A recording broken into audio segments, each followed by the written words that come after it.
Começa agora o programa Bem Viver, uma prosa sobre saúde, bem-estar, comida e agroecologia. Produção Rádio Brasil de Fato.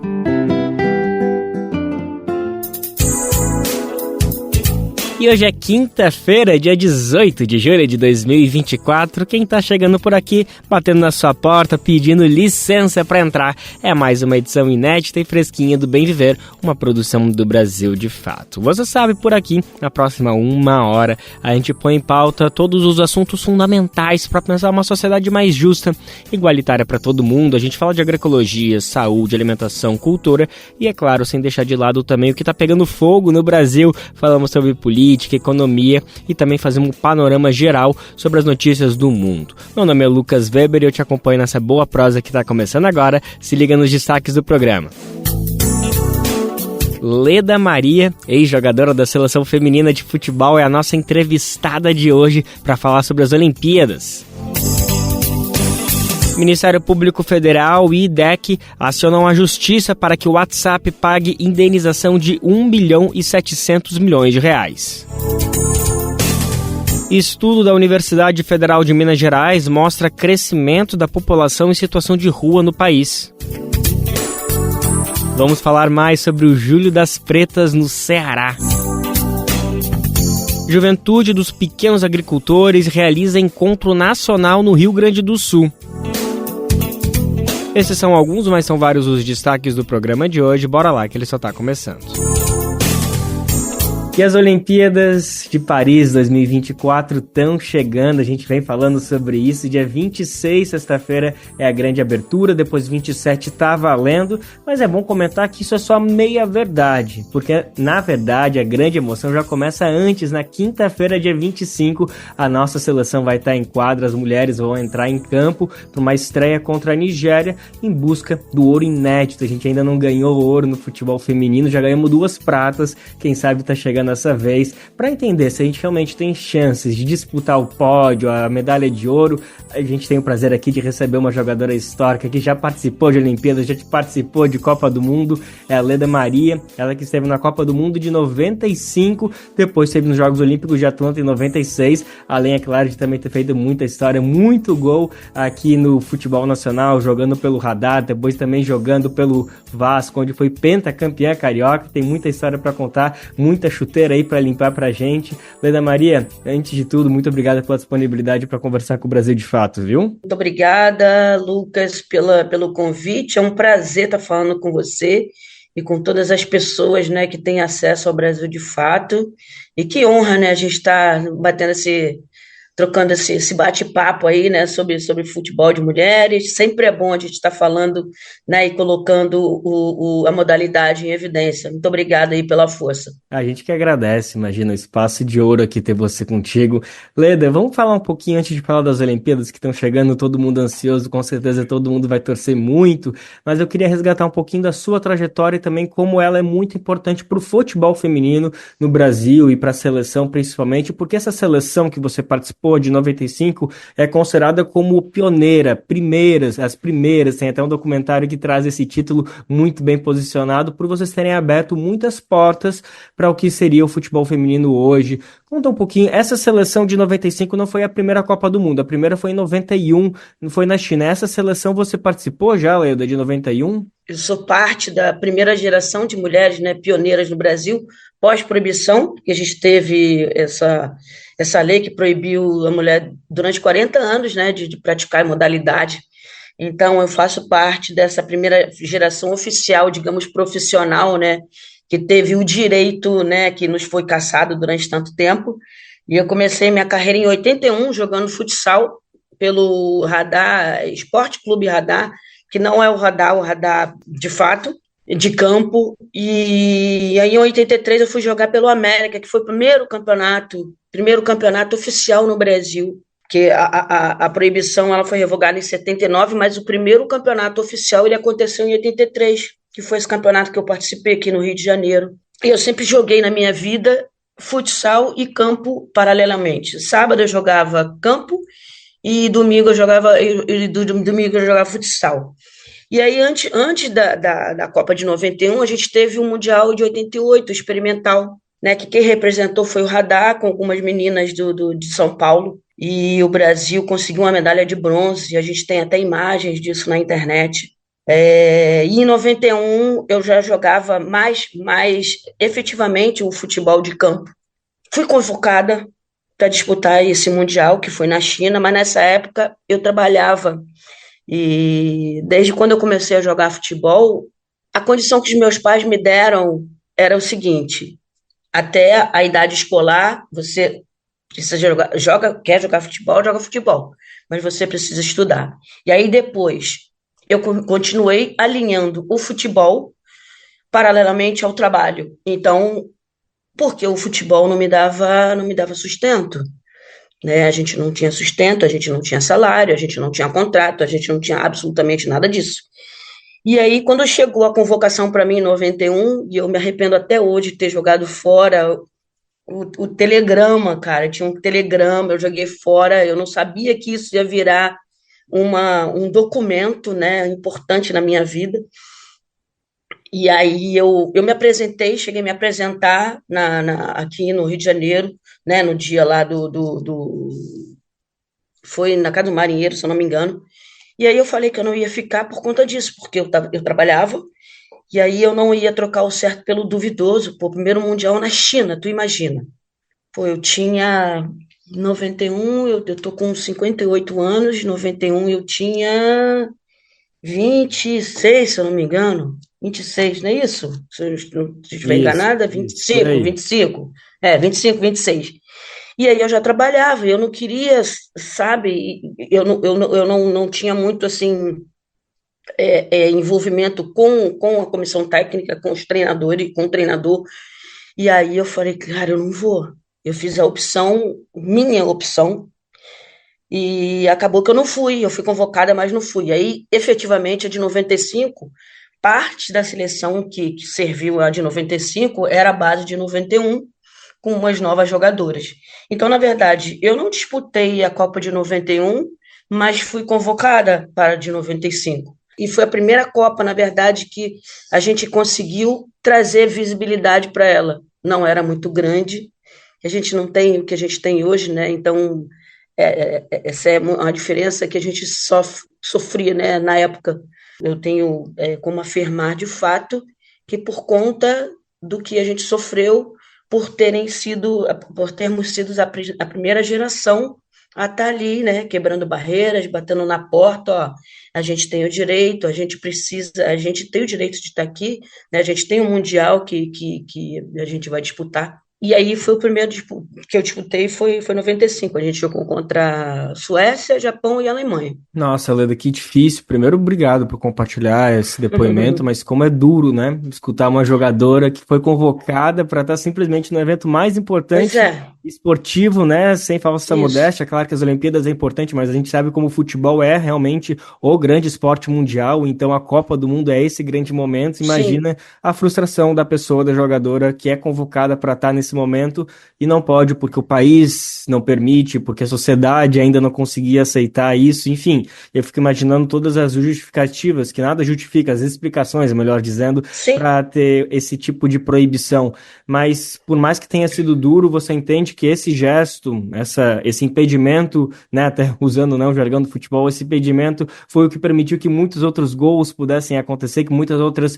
Que esse cenário não se repetisse, que uma pessoa fosse convocada e não pudesse participar. Isso é o tipo de realidade que me parece que não acontece mais, mas teve que acontecer um dia para não ser mais um fato do futebol feminino, né, Leda? é verdade, porque acaba que, tipo, eu tinha o privilégio de vir de uma família, acredito que na época de classe média baixa, que tinha uma condição de me dar um suporte, né? Que eu tinha casa, eu tinha alimento, éramos 4 pessoas, meu pai, minha mãe e minha irmã apenas, então eram 4 pessoas, então, tipo, eu não dependia na época do futebol, né, para um sustento, para eu colocar comida dentro de casa, para eu ajudar na despesa.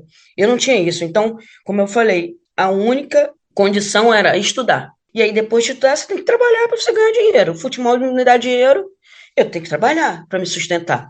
Né? Então, querendo ou não, eu fiz uma escolha, mas Se eu tivesse optado, talvez, por disputar o Mundial, é porque também eu não tinha, a gente não tinha muito a dimensão do que a gente estava escrevendo, você me entende, Lucas? Né? Eu falo na terceira pessoa, porque era uma geração que só jogava bola, só queria se divertir. Era um prazer para a gente estar ali dentro do campo, mesmo com todas as dificuldades, mesmo com todos os impedimentos, né? A gente utilizar um uniforme que não era próprio para o futebol de mulheres, era o futebol emprestado dos homens, às vezes nem chuteira a gente tinha, né? Os clubes que emprestavam para a gente, sabe? Então, tipo, isso para a gente era uma coisa normal, era um cenário normal, mas se você faz um comparativo com o futebol feminino de hoje, você fica assim, caraca, elas passaram por isso, mas pra gente era uma coisa muito normal, muito natural. Óbvio que o que vinha por trás disso, né, a questão dos dirigentes não darem apoio, não olharem com carinho e não aceitarem que a gente merecia mais respeito, mais dignidade, né, para estar ali desenvolvendo o nosso melhor.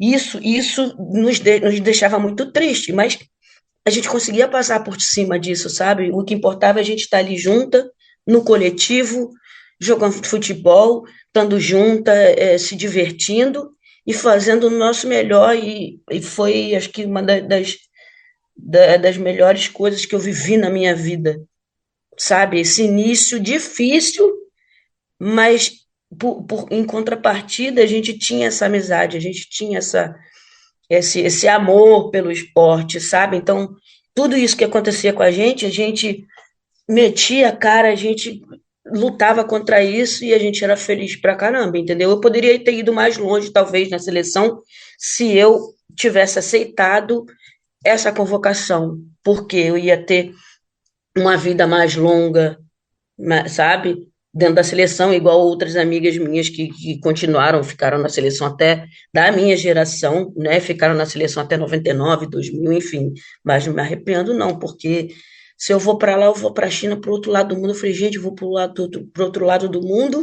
Eu não sei o que me espera lá, meu Deus do céu. Não sei se eu vou, não sei se eu volto.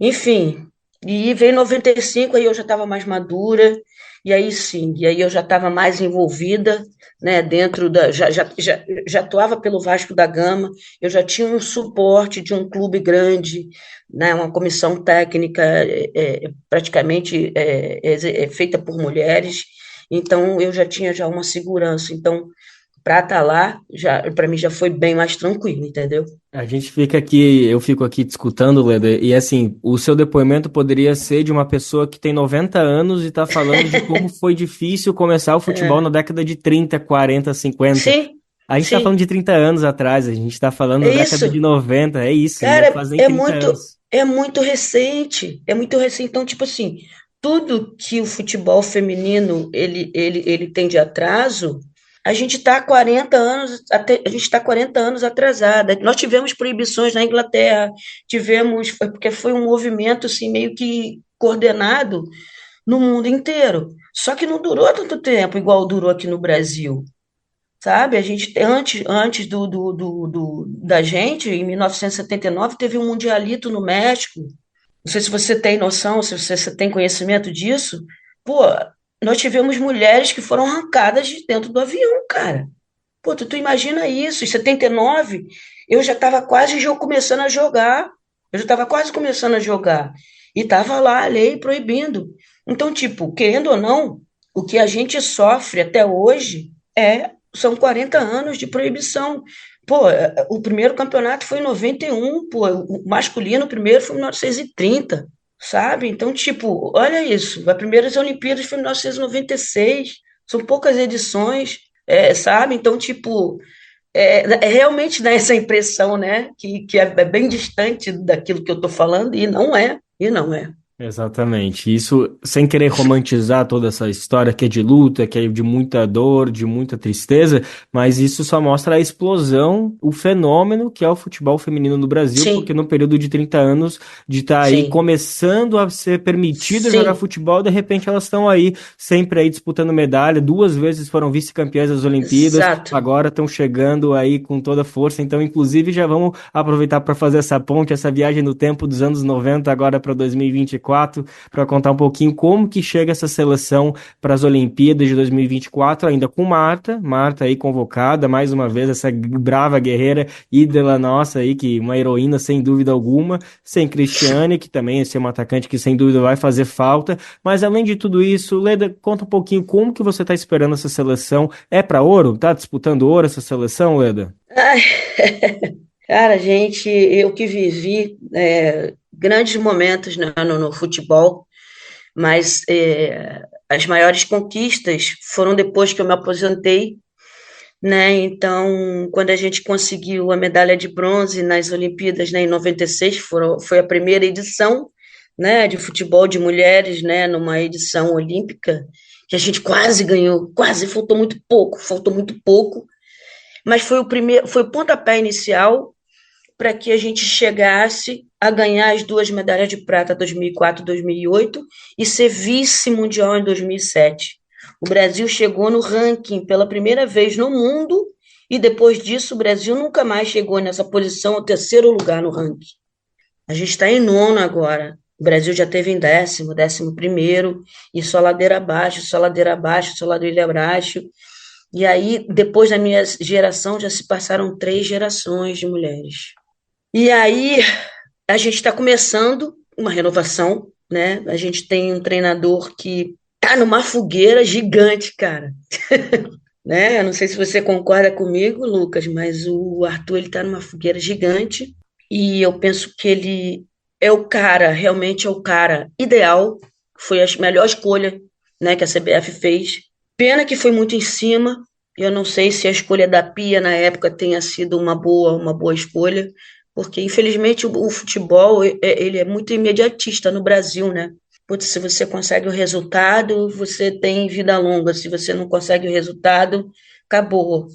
Aí você não tem continuidade naquilo aquele projeto que você começa, né? Eu tenho um projeto para, ela tinha um projeto para a Olimpíada, pô, ela saiu ano passado.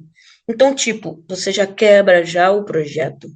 Beleza, foi péssima a participação dela na seleção brasileira, péssima em termos de resultados, né? Então, sai a Pia e sai todo mundo. E aí agora, em cima da hora, para umas Olimpíadas, vem o Arthur e traz com ele a base do Corinthians. E eu vou te falar, eu acho que ele não está errado, porque são jogadores, ele precisa de jogadores de confiança. Ele tem na comissão técnica dele pessoas que fizeram parte da campanha da terceira do sub-20, que o Brasil foi medalha de bronze. Ele tem profissionais ali dessa seleção. Então, o que ele fez? Ele está unindo o que ele tem de vitorioso na comissão técnica e ele está trazendo jogadores, né, do Corinthians que venceram tudo, que é o melhor time do Brasil, que são jogadores de confiança dele. E só que a gente já está em cima, já está na cara do gol, né? Então a gente teve aí alguns jogos que ele fez opções para ele montar a lista dele. E nisso a gente fica sem a Cristiane, eu fico muito triste, porque cara, ela é unanimidade. Ela é unanimidade, foi o que aconteceu também nas Olimpíadas, e ela ficou de fora, né? Com a não convocação da Pia. E ela está num momento incrível, cara, um momento incrível. Então, meu questionamento são duas jogadoras. A Ari Borges, que para mim é uma baita de uma jogadora, tem outras, mas Ari Borges e Cristiane, para mim, mereciam estar nessa lista. Mereciam estar nessa lista. Até porque elas fizeram parte da fase de preparação que foi desse tamanho, foi piquititinha. E aí ele vai optar por uma jogadora que está voltando de lesão, que ele não sabe nem se ele vai conseguir contar com ela. E aí, tipo, ele tem a Cristiane, pô, em grande fase. Cara, e tipo, e ele não vai ter mais Cristiane depois, cara. Tu tá me entendendo? Então, tipo, eu queria estar na cabeça dele para entender qual a escolha, qual o critério de escolha. Tem como, ele tem que levar Marta e Cristiane. Marta, putz, tem que estar lá, é a última dela, mas da Cristiane também não é a última. Pô, essas meninas aí tem chão para rodar pra caramba, você tá me entendendo? Então, tipo, se o Brasil vai conseguir uma medalha agora, eu acho difícil, assim, falando por tudo que eu já vivi, por tudo que eu vi, inclusive, né, pelo que eu te contei, das medalhas que a gente teve, do ranking que a gente chegou no ranking, pô, e a gente tem um abismo desde 2008 que a gente não consegue uma medalha. Foram 4 anos de glória, gente.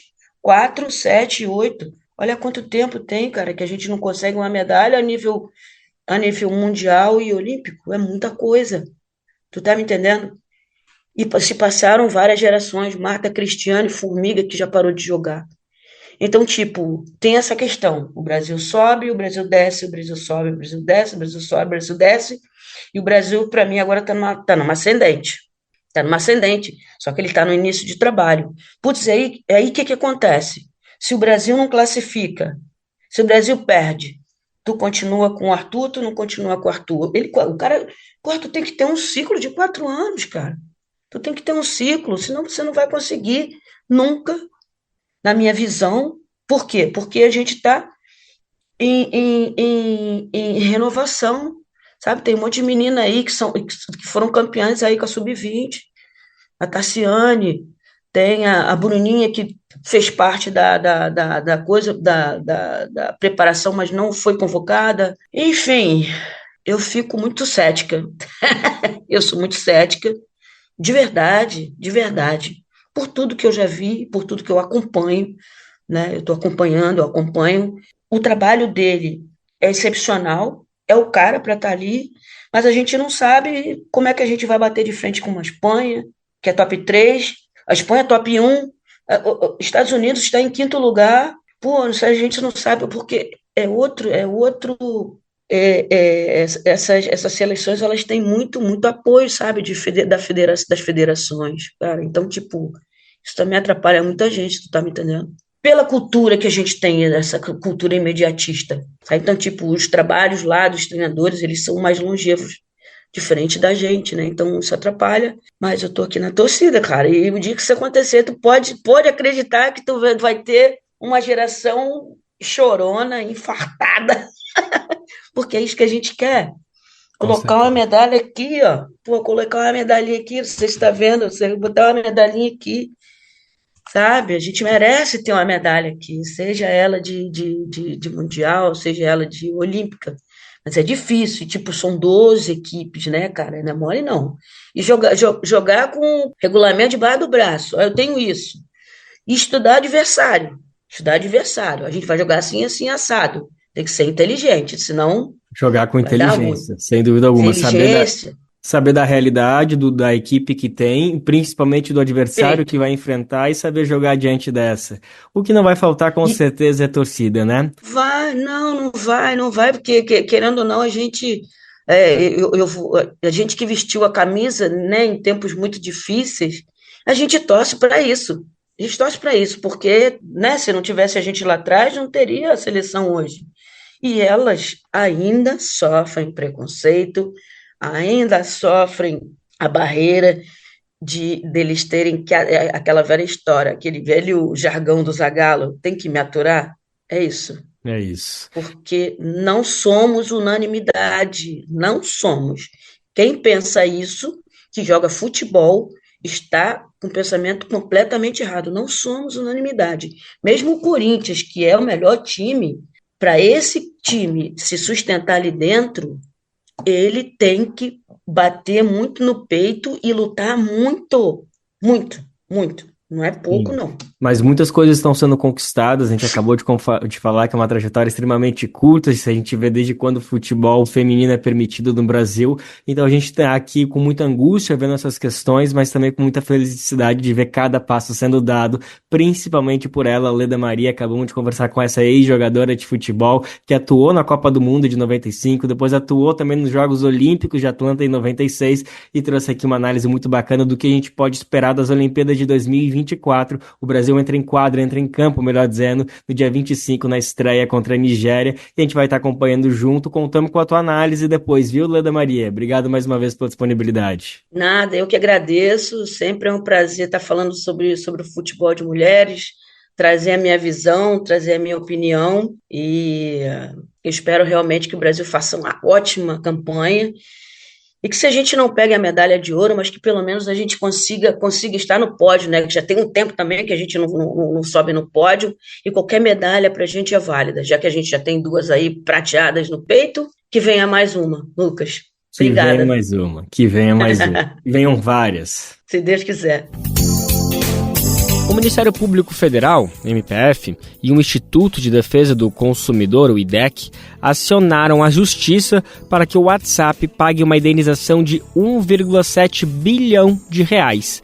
Para as entidades que realizam essa ação conjunta, o WhatsApp violou direitos de usuários da rede no Brasil. Quem vai explicar melhor que história é essa, que multa é essa e quais podem ser as consequências é o nosso repórter Douglas Matos. Uma ação conjunta do MPF, o Ministério Público Federal, e do IDEC, o Instituto de Defesa do Consumidor, pede que o WhatsApp seja condenado a pagar uma indenização de 1 bilhão e 730 milhões de reais em danos morais coletivos aos usuários no Brasil. O pedido é referente à mudança de políticas de privacidade lançadas pelo aplicativo em 2021. Para o MPF e o IDEC, a Meta, a empresa proprietária do WhatsApp, violou direitos dos usuários do aplicativo no país ao forçar a adesão às regras que foram implantadas na época. Com as alterações, passou a ser possível o compartilhamento, considerado abusivo, de dados pessoais com outras plataformas pertencentes à mesma companhia, como o Facebook e o Instagram. As entidades afirmam que o anúncio das mudanças foi, entre aspas, breve e genérico, e que um alerta enviado aos usuários apontava que todos deveriam aceitar os novos termos até o mês seguinte, do contrário, teriam acesso impedido ao aplicativo. Assim, induzidos a acreditar que se tratava de uma exigência para seguir utilizando a plataforma, muitos simplesmente clicaram em concordar, opção que aparecia em destaque na mensagem. Além do pagamento de indenizações, a ação pede que o WhatsApp interrompa imediatamente o compartilhamento de dados pessoais dos usuários entre as plataformas, além de encerrar a veiculação personalizada de anúncios. Pede também que os usuários tenham direito a recusar as mudanças que passaram a vigorar na plataforma em 2021, sem que sejam obrigados a deixar de usar o serviço. Caso a empresa seja condenada e tenha de pagar indenização, o dinheiro não será destinado aos usuários, mas sim ao FDD, que é o Fundo de Defesa de Direitos Difusos, que custeia projetos sociais com benefícios coletivos para a sociedade. Segundo o Ministério Público Federal, o valor solicitado na ação civil pública é baseado em indenizações determinadas em condenações por irregularidades semelhantes na Europa. O valor levou em conta ainda a base de usuários cadastrados no WhatsApp no Brasil, cerca de 150 milhões de pessoas. O IDEC e o Ministério Público Federal afirmam que o montante é compatível com a capacidade financeira do Grupo Meta, que em 2023 registrou lucro de 39 bilhões de dólares, algo em torno de 211 bilhões de reais. A ação aponta que as mudanças desrespeitam dispositivos da LGPD, Lei 13.709/18, a Lei Geral de Proteção de Dados Pessoais, que pertence ao Marco Civil da Internet e também ao Código de Defesa do Consumidor.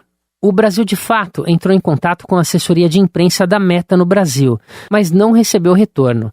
Caso haja resposta, a matéria será atualizada. De São Paulo, da Rádio Brasil de Fato, locução Douglas Matos.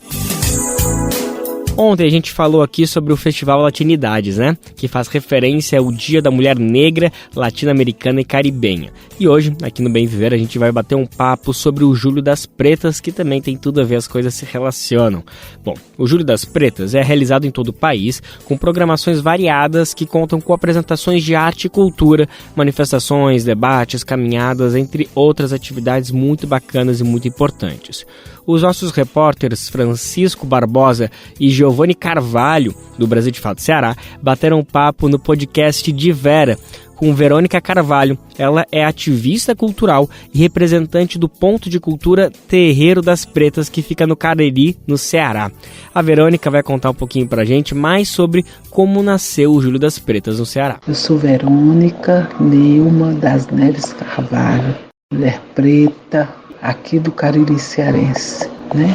Mulher que vive na luta, ou através do Grunec, ou através do Terreiro das Pretas, ou de qualquer outro movimento que reivindique os direitos humanos, e especialmente o direito das mulheres pretas. Então, uma alegria muito grande nesse dia 25 de julho, a gente começar a refletir sobre a realidade das mulheres pretas no Cariri, no Brasil e no mundo, né? Importante dizer que o marco desse dia foi, sem dúvida nenhuma, o grande encontro de mulheres negras, latino-americanas e caribenhas, que aconteceu em 25 de julho de 92, em Santo Domingo, na República Dominicana, né? Nesse dia, esse grupo de mulheres, eles se encontravam para denunciar o racismo e o machismo enfrentado pelas mulheres negras, não só nas Américas, mas também em redor do mundo inteiro. Esse movimento, liderado por essas mulheres negras, nesse encontro, ele conseguiu fazer com que a ONU reconhecesse esse dia como o Dia Internacional da Mulher Negra Latino-Americana e Caribenha. Aqui no Brasil, o dia 25 de julho foi decretado em 2014, olha, somente em 2014, como o Dia de Teresa de Benguela, né? Ou o Dia da Mulher Negra, o Dia da Mulher Negra. Então foi decretado pela presidente Dilma Rousseff, né? Para celebrar a vida e a luta de Teresa de Benguela, que foi reconhecida como uma rainha, né? Ao liderar o quilombo Quariterê, Mato Grosso do Sul. Mato Grosso, né? Então, eu acho que esse dia é marcado por esse ajuntamento de mulheres que reivindicam direitos. Qual é o objetivo do Julho das Pretas, ou desse dia marcado? Qual é o objetivo? Então, o objetivo não é outro a não ser o fortalecimento das mulheres numa ação coletiva de superação das desigualdades de gênero, de raça, colocando, sem dúvida nenhuma, a mulher negra na centralidade do debate. Esse é o objetivo principal, né? É colocar essas mulheres nessa centralidade. O Julho das Pretas marca um momento de celebração, mas também de muita luta. Uma luta que, com toda a sociedade brasileira latino-americana, tem que estar presente, tem que estar inserida. A Verônica conversou também sobre o que ainda é necessário mudar e também sobre as bandeiras de luta que são levantadas durante o Julho das Pretas. Se ainda há o que mudar, quais as bandeiras de luta, né? Que o movimento de mulheres no Brasil todo, no mundo inteiro, ainda continua, né? Se nós temos realmente o que comemorar. Eu digo assim, que nós temos ainda como horizonte sermos livres das amarras históricas, desse processo de escravização, que nos tornou desiguais e, por que não dizer, até sem direitos. Nesse sentido, resistir, retomando o aquilombamento, nos lembrando da nossa ancestralidade, é também, e acima de tudo, um compromisso político. Então, essa resistência ela deve vir, sem dúvida nenhuma, linkada com a denúncia das mazelas, das desigualdades que ainda atinge especialmente as mulheres negras, mas, acima de tudo, com um anúncio. E que anúncio é esse? A reivindicação de políticas públicas, de cultura, de educação, né? E de assistência, de trabalho, toda e qualquer política pública que nos conduza, inclusive, para essa diáspora do Brasil em conexão com a Mãe África. Então, esse reencontro nosso de movimento, de mulheres organizadas, né? De mulheres negras com a nossa ancestralidade a partir do aquilombamento, ele precisa nos levar para a construção dessas políticas públicas, de políticas que mudem a nossa vida, que transformem essa sociedade numa sociedade que respeite os nossos direitos. Em cada local do Brasil existem atividades autônomas organizadas em torno do Júlio das Pretas, né? No Ceará, que é considerado a terra da luz porque aboliu a escravatura antes da abolição oficial no Brasil, não podia ser diferente.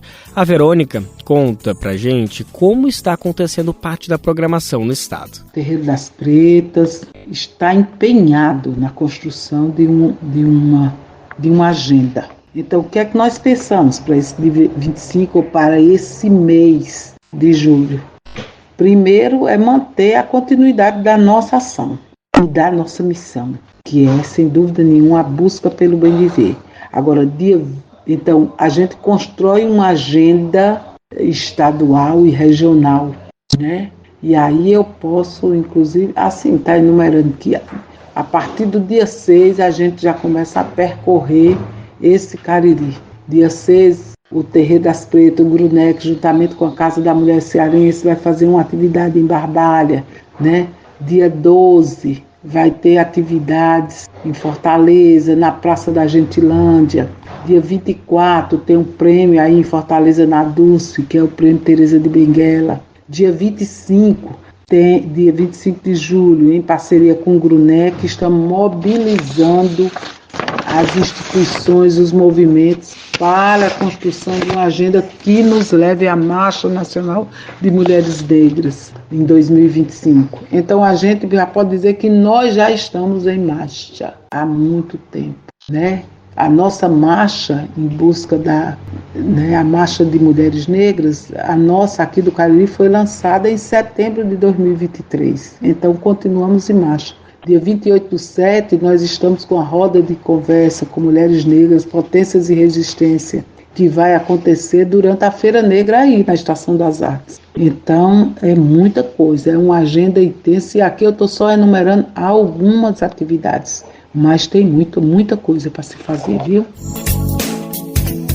E para quem estiver no Cariri, ou passando por lá nesses próximos dias e quiser conhecer o ponto de cultura Terreiro das Pretas, ele fica no município do Crato. O Terreiro das Pretas é um aquilombamento autônomo com as próprias pessoas que integram definem. A Verônica contou pra gente também um pouco sobre essa experiência de ponto de cultura. O Terreiro das Pretas é um aquilombamento, né?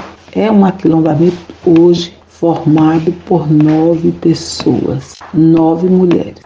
É uma família, né? E assim, ele é regido e inspirado pelos que vieram antes de nós e pelos que virão depois, viu? E pelos que virão depois. Então ele é inspirado no modo de ser, de estar do nosso povo preto, que resistiu, sem dúvida nenhuma, esse processo de colonização. O Terreiro das Pretas, ele é um ponto de cultura, ele é aberto, mas ele também é a moradia, há muito mais de 20 anos, da nossa família. Neves Carvalho, e a nossa família é uma família remanescente de quilombo, de Saco dos Cansação em Araripina, viu? Nós do Terreiro das Pretas, nós nos consideramos uma espécie de casa-escola, né? Aqui a gente desenvolve uma pedagogia relacional e cultural possível, né? Onde a gente diz que um novo mundo é possível, uma nova maneira de ser é possível, né? Nós acreditamos no bem viver e acreditamos, inclusive, que esse bem viver ele só é possível se mais pessoas compartilharem dessa experiência, né? Então, aqui no nosso terreiro, a gente procura manter viva as nossas produções culturais afro-brasileiras, e nesse sentido a gente desenvolve uma série de atividades, como por exemplo o Cinema África, o Cinema África ao Luar, o que acontece toda noite de lua cheia, né? Acontece o Cinema África ao Luar. A gente tem um outro projeto que é Caminhos do Baobá, que é percorrendo todas as comunidades negras e o quilombola que receberam o baobá, que é uma árvore muito simbólica para o povo negro, né? Então a gente vai nessas comunidades conversar com o povo, biolar, como diz nós mesmos aqui inteiro, e questionar quais são as mudanças e quais são os desafios ainda do povo preto aqui no Cariri, viu? Então eu já enumero assim, o Caminhos do Baobá, o Cinemático ao Luar. Aqui também é um espaço de formação e cura, de formação e de cura. Esse espaço aqui é aberto, é um espaço aberto. E o que é que faz para conhecer esse local? Precisa chegar, de preferência agendar, ou através das redes sociais, ou mesmo através do telefone, né? E aí aqui a gente está de portas abertas para receber. E temos recebido muita gente, viu? Muita gente, especialmente estudantes, professores, né? De escolas públicas e privadas. Pessoal das instituições de ensino superior, lideranças comunitárias. Então é muito interessante. E tudo na perspectiva de divulgar o nosso trabalho e a nossa maneira de ser, de fazer, de ser e de fazer. Que maneira é essa? Essa maneira a gente tem uma pedagogia própria, que é a miolagem, é o conversar miolo de pote. E esse conversar miolo de pote tem alguns fundamentos. Qual é o fundamento principal? É o afeto, é a inclusão. É o afeto e a inclusão. Trazer esse povo para perto de nós, dar vez e voz ao nosso povo preto, viu? Então a gente quer encerrar por aqui, desejamos a todos muita luta, muita paz e muitas alegrias, não só no dia 25 de julho, mas todos os dias. Então todo o amor do mundo para nós todas, pretas e pretos, né? Desse Ceará e desse Brasil. Um abraço. Potente, que forte essa experiência. E olha só, por aqui a gente também acredita, Verônica, que o bem viver é algo que precisa ser vivido coletivamente e com muito afeto. A Verônica, na conversa que a gente teve com ela, falou para agendar um momento lá no Terreiro das Pretas ou conhecer mais a programação. É só acessar as redes sociais do Ponto de Cultura e entrar em contato. Então anota aí, vai lá no Instagram delas, que é @Terreiro das Pretas. Agora a gente vai para o Rio Grande do Sul para falar sobre a realização do Encontro Nacional da Juventude dos Pequenos Agricultores.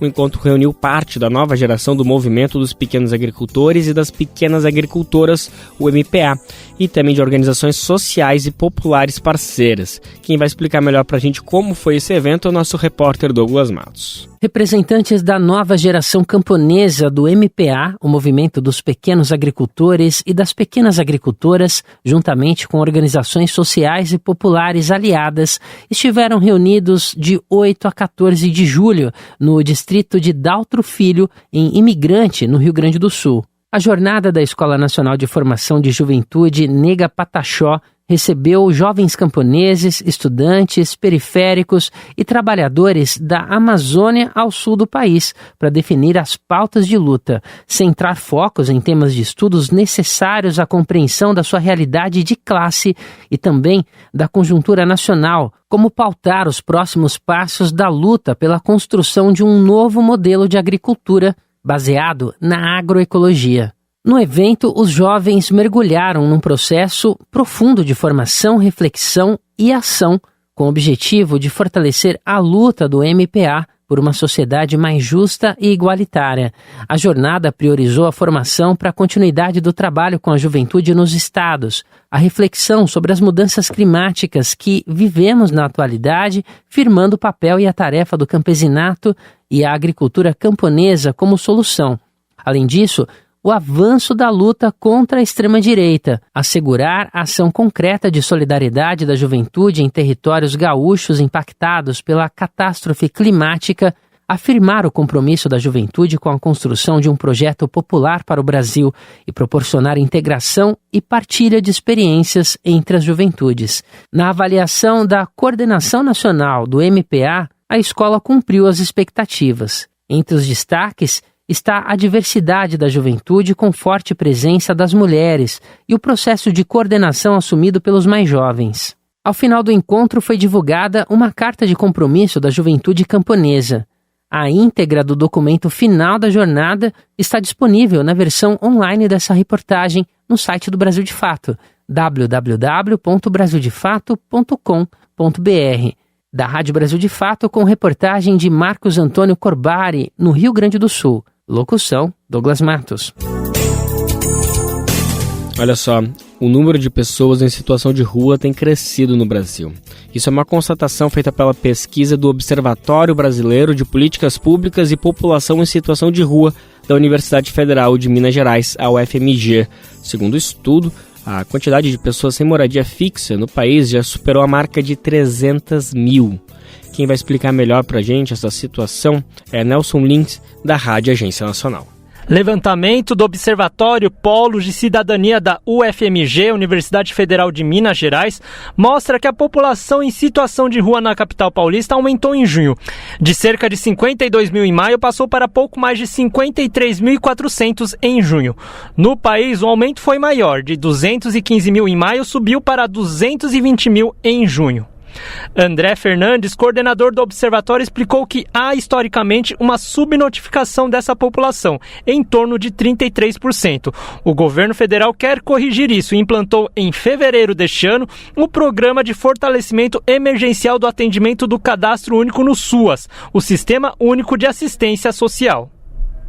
Dessa forma, as prefeituras municipais de todo o país foram incentivadas a realizar um censo mais preciso da população em situação de rua. Resultado, os números desse público cresceram em todo o país. E o que a gente entende é que, nesse momento, o governo federal ele tem procurado corrigir isso justamente a partir da publicação desse importantíssimo programa que é o Procad SUAS. Mais do que isso, mais do que estimular, os municípios a registrarem devidamente, a população em situação de rua e outras populações vulnerabilizadas, o governo federal ele também tenta refazer o pacto federativo, com governos estaduais e com governos municipais, para que juntos possam pensar um plano de cuidados e de atenção à população em situação de rua no nosso país. No caso de São Paulo, em fevereiro, o número dessa população estava em torno de 52 mil. Já em março, cresceu para pouco mais de 53 mil. Houve uma redução em abril e maio, chegando a 52 mil, mas voltou para cerca de 53 mil em junho. Procurada para comentar, a Prefeitura da cidade de São Paulo informou em nota que a pesquisa da UFMG é estática, cumulativa e declaratória. Já o censo da Prefeitura, realizado em 2021, contou com um minucioso trabalho de campo com 200 profissionais. Naquele ano, a Prefeitura registrou 31 mil pessoas em situação de rua. No entanto, André Fernandes afirmou que a pesquisa da UFMG é realizada com próprios dados de agentes da Prefeitura. Eles vão a campo perguntar e registrar os moradores em situação de rua no CAD único. O presidente do Movimento Estadual da População de Rua, Robson Mendonça, avalia que não há estrutura para acolher todo esse público na capital e que outro fator de dificuldade são as manifestações de setores da sociedade contra a construção de albergues em seus bairros. Mas o problema maior está na própria sociedade, que ninguém quer ter albergue na sua região, na sua rua. Então isso o poder público tem encarado muito esse problema aí. Tem um que está protestando, criou até um grupo, Somos Contra Albergue, e que faz protesto toda hora, entra na justiça, tudo isso. Então tem esse grupo que ele é por demais, até coisa absurda, às vezes que eles postam no grupo, A Prefeitura afirmou também na nota que possui a maior rede socioassistencial da América Latina com 25 mil vagas. Da Rádio Nacional em São Paulo, Nelson Lim. Para existir bem viver no mundo, é preciso pensar em proteger as florestas e também os povos e comunidades tradicionais que vivem nelas. A gente sabe que são as comunidades tradicionais, como povos indígenas, quilombolas, ribeirinhos, agricultores e agricultoras familiares, quem melhor protege e defende nossos territórios, as nossas florestas. E vale destacar que as mulheres têm um grande protagonismo, sendo verdadeiras defensoras da biodiversidade dentro das comunidades.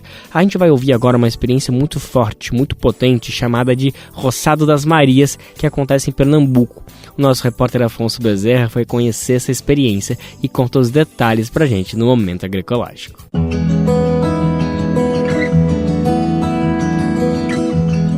Momento Agroecológico.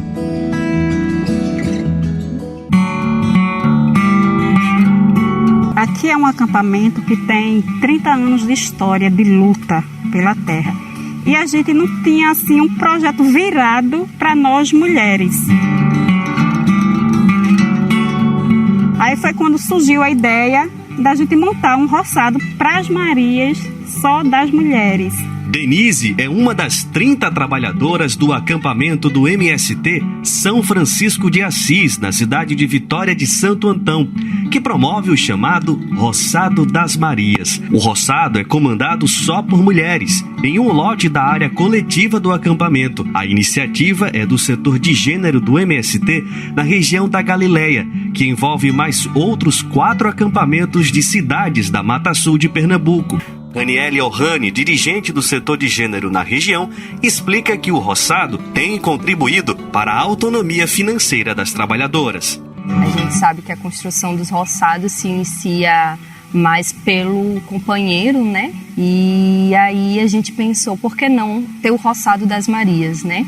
Para que isso a gente também possa... É um mecanismo também, o roçado das Marias é um mecanismo também da gente enfrentar, né? Da gente fazer esse enfrentamento exigindo os nossos direitos, né? Não só como mulher, mas como também acampadas, né? Com o roçado, as trabalhadoras tentam diversificar uma paisagem marcada historicamente pela monocultura da cana-de-açúcar. Além de plantar, elas também participam de cursos de formação sobre agroecologia e sistemas agroflorestais. Denise descreve o que ela e suas companheiras de trabalho têm plantado na região. A gente está com plantio, temos macaxeira, temos inhame, banana, abacaxi, porque a gente também tem que verificar o que se adapta à nossa região, ao solo que a gente está utilizando. E a renda que vem desse trabalho, elas aplicam no autocuidado ou em atividades de livre escolha para complementar a renda de casa. Denise explica a importância da mulher, principalmente na área rural, ter uma renda própria e ser independente financeiramente em relação ao companheiro. A gente trabalha, o nosso companheiro tem uma rendinha, beleza, mas a gente precisa do nosso sustento pessoal, né? A gente precisa se sentir mulher realizada. A gente tendo essa renda extra, a gente pode comprar uma roupa melhor, um presente para os nossos filhos, fazer um aniversário para os nossos filhos, sair, dar uma voltinha na cidade, porque a vida também só não é campo, né? A gente também tem que sair para distrair um pouco a mente da rotina que a gente vive. Paula Miguel também faz parte do roçado e diz que viveu uma grande transformação em relação à renda. Até então eu não tinha uma profissão, não tinha do que sobreviver. Através do roçado das Marias, eu ganho meu sustento da minha família e é o que eu mais gosto de fazer. Aniele, do setor de gênero do MST, explica que os planos do roçado é avançar para a comercialização dos alimentos nas feiras da região. A gente está com o roçado, pensando, né, a longo prazo de futuramente uma cooperativa, a gente dar essa autonomia para a mulher, para que a gente possa se organizar, se auto-organizar e ir para frente, levar os nossos produtos sem transgênicos para as feiras. E para você mesmo, você conseguir plantar, ver aquela crescer, colher o seu próprio alimento, eu acho que é uma satisfação muito grande. Eu sou apaixonada por agricultura. Do Recife, da Rádio Brasil de Fato, Afonso Bezerra. Que experiência maravilhosa essa do Roçado das Marias, super inspiradora, gente. A organização das mulheres mudando e diversificando uma paisagem que era marcada apenas pela monocultura. Isso é a vivência da agroecologia na prática. O Bem Viver de hoje está quase chegando ao fim, mas a gente antes queria compartilhar com vocês uma receita de comida de verdade. Já está chegando o final de semana, né? Aquele momento mais tranquilo para botar a mão na massa e preparar alguma coisa diferente, bem gostosa na nossa cozinha. E a receita de hoje é um alimento que é muito conhecido no nosso país e também na América Latina inteira. A gente está falando do milho. A gente vai contar agora uma receita que é milho cozido, mas de uma forma bem diferente que talvez você não conheça, mas eu tenho certeza que vai adorar. Quem vai explicar pra gente é a nossa cozinheira Letícia Massula. Conta aí, Letícia. Comida de verdade.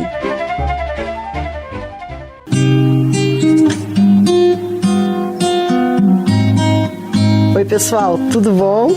A receita de hoje eu descobri futricando sites de comida latino-americana.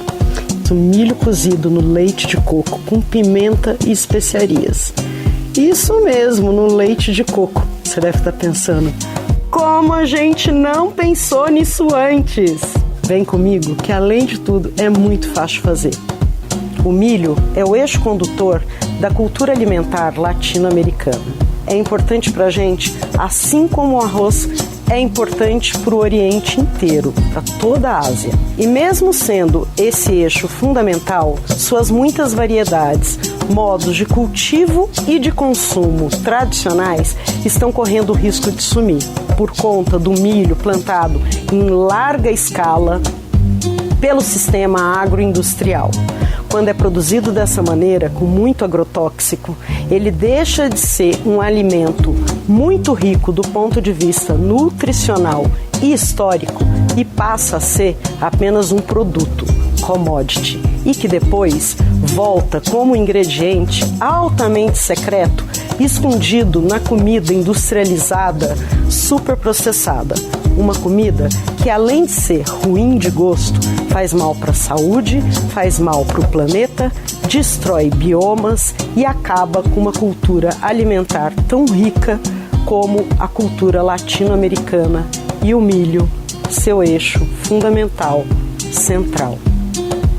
Mais que nunca é importante, portanto, quando a gente for comprar milho, saber de onde vem o milho que chega na nossa mesa, saber se ele vem das famílias que trabalham na agroecologia, saber se é um milho orgânico. Mais que nunca, buscar por um milho de boa qualidade para chegar na nossa mesa é garantir a cultura alimentar latino-americana. Então, pensa bem aí antes de escolher o milho que você vai comprar. Procure o milho da agroecologia. Procure o milho da agricultura familiar. Para a receita de hoje você vai precisar de milho verde, 4 espigas, leite de coco, água, manteiga, pimenta, talo de coentro laminado, gengibre laminado, alho laminado, cebolinha verde, folhas de coentro, pimenta do reino em grão, semente de coentro em grão. Opcional, folha de açafrão da terra ou cúrcuma. O ponto do milho para cozinhar tem que ser bem macio. Você espreme um dos grãos com a unha. Se espirrar leite, é que está no ponto. Se não espirrar, está muito duro. Para essa receita, a gente precisa do milho macio. Milho bem verde mesmo, tá bom? Começa com o leite de coco. Coloca o leite de coco, a água, a manteiga e os temperos para ferver sem o sal. Junta o milho e deixa cozinhar por 20 minutos. Milho verde para cozinhar não precisa de panela de pressão. Panela comum dá conta. Ele cozinha super rápido.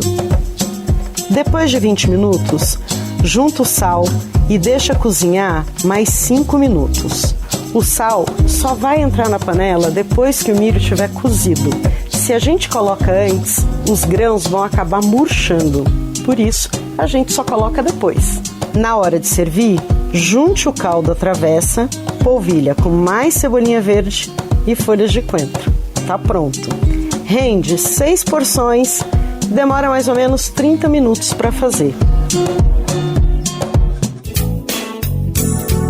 Eita, que deve ser uma delícia que só o milho cozido no leite de coco, gente. Eu tô louco pra experimentar essa, não vou perder tempo.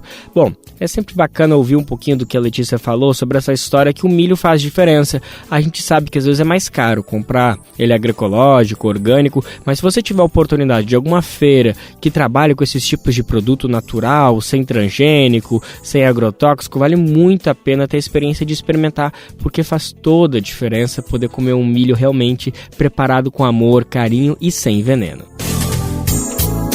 E assim a edição do Bem Viver de hoje fica por aqui. Amanhã estamos juntos de volta para encerrar mais uma semana. O nosso programa vai ao ar sempre a partir das 11 horas da manhã pela radiobrasildefato.com.br, pela internet. A gente também é transmitido pela nossa parceira RBA, a Rádio Brasil Atual 98,9 FM na Grande São Paulo. O programa vai ao ar em diversas rádios pelo país. A lista completa de emissoras que retransmitem o programa você confere lá no nosso site, na matéria de divulgação diária do programa. Aqui a gente aproveita para agradecer esses veículos por estarem com a gente. O Bem Viver também fica disponível como podcast, viu? Lá no Spotify, Deezer, iTunes e Google Podcast. A apresentação deste programa foi de Lucas Weber, roteiro de Amanda Sampaio, edição e produção de Camila Aguiar e Douglas Matos, trabalhos técnicos de Lua Gattinoni, Edson Oliveira e André Paroche, coordenação de rádio e TV Muniz Ravena, diretora de programas de áudio Camila Salmásio, direção executiva Nina Fidelis, apoio toda a equipe de jornalismo do Brasil de Fato. Até amanhã, gente. Tchau, tchau. Você ouviu o programa Bem Viver, uma prosa sobre saúde, bem-estar, comida e agroecologia. Produção Rádio Brasil de Fato.